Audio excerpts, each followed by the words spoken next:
नमस्कार, जय जगन्नाथ। मैं सुभश्मिता महाराणा। मैं 9th क्लास में पढ़ाई करती हूँ। हम अपनी जान के दुश्मन को जान कहते हैं। हम अपनी जान के दुश्मन को जान कहते हैं। मोहब्बत की इस मिट्टी को हिंदुस्तान कहते हैं। हिंदुस्तान कहते हैं। जो दुनिया में सुनाई दे उसे कहते हैं खामोशी। जो आंखों में दिखाई दे उसे तूफान कहते हैं। जो ये दीवार का सुराग है साहब, जो ये दीवार का सुराग है, चाइना, अमेरिका, पाकिस्तान साजिशों का हिस्सा है, मगर हम इसे अपने घर का रोशनदान कहते हैं। अपने घर का रोशनदान कहते हैं।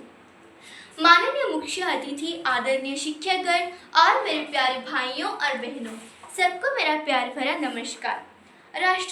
राष्ट्र केवल मानचित्र भूमिरूपों को नहीं समझाता है, इसका भी तो जीवन है जो हम सभी को धारण किया है, पालन किया है, सुरक्षित के लिए जमीन दिया है।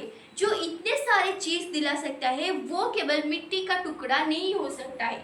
यह हम सभी को, मुख्यतः छात्र छात्रियों को समझना चाहिए, क्योंकि एक राष्ट्र की सुसंगठन छात्र छात्री के ऊपर निर्भरशील करते थे।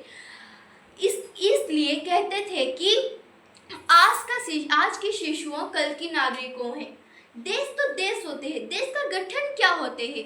देश की बात जब आती है तब अटल जी की एक कविता याद आती है। भारत जमीन का एक टुकड़ा नहीं, भारत जमीन का एक टुकड़ा नहीं, जीता जगता राष्ट्र पुरुष है। यहाँ अर्पण की भूमि है, यहाँ तर्पण की भूमि है।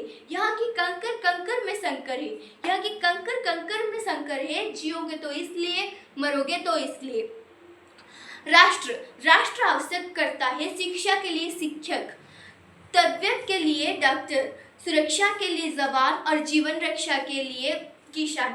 ये सब निर्भर करते हैं छात्र छात्री के ऊपर। आप किसको लेकर राष्ट्र गठन करने के लिए सोच रहे हो? जो बड़े लोगों को सम्मान नहीं देते हैं, घर के कोना में बैठकर मोबाइल चला रहे हैं, इसको लेकर आप देश गठन करेंगे?